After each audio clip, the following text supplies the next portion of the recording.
What's up, Lantern fans? It's the Emerald Enthusiast, back with another action figure review. This time, I'll be looking at the Mattel Retro Action DC Superheroes figure of Green Lantern, John Stewart. This figure comes in throwback card and bubble packaging. On the front, we get headshots of Guy Gardner, John Stewart, Sinestro, and Kyle Rayner. And my figure has particular significance. In 2017, I went to a Comic-Con, and I was fortunate enough to meet the legendary Neil Adams and have him sign this figure. Of course, Mr. Adams was one of the co-creators of John Stewart. I really like this packaging since it features nothing but Lantern characters. On the back, we get action shots of Guy Gardner, Sinestro, Kyle Rayner, and of course, John Stewart. The figure comes with one accessory, and that is this lime green personal power battery with a movable handle. The figure comes with a gripping hand, and it's easy to fit the personal power battery into the hand so the figure can hold this accessory.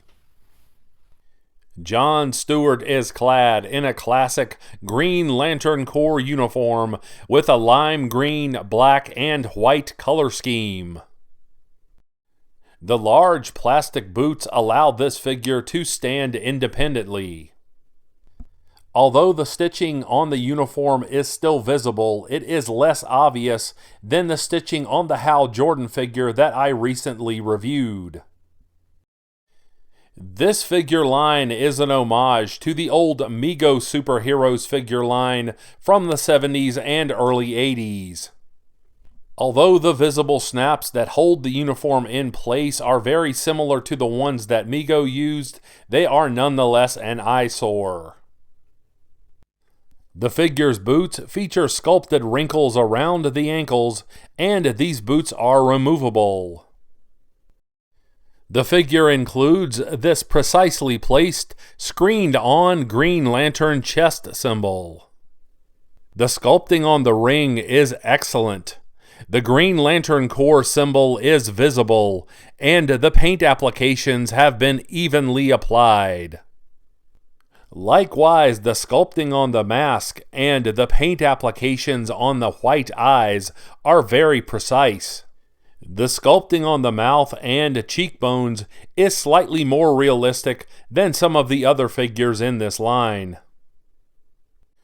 In terms of articulation, the figure has ankle joints, although they cannot be moved with the boots on.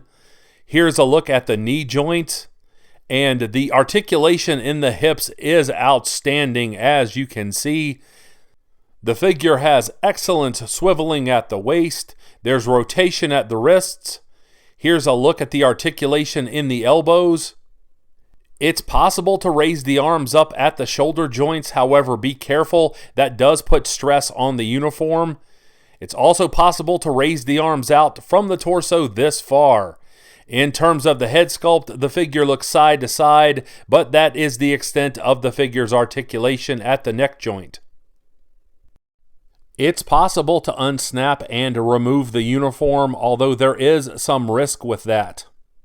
Here's a look at a Sinestro figure that had a damaged uniform, and this will give you a closer look at the joints.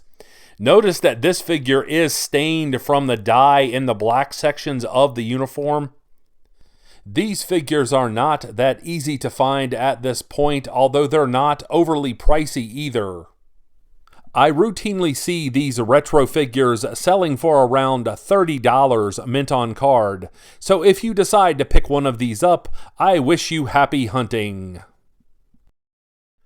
Please subscribe to this channel if you enjoyed this review, and take the time to check out some of my other Green Lantern playlists.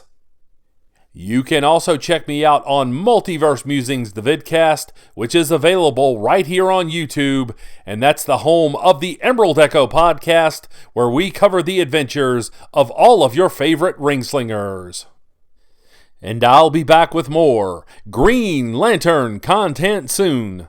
But until we meet again, this has been the Emerald Enthusiast, and thanks for watching.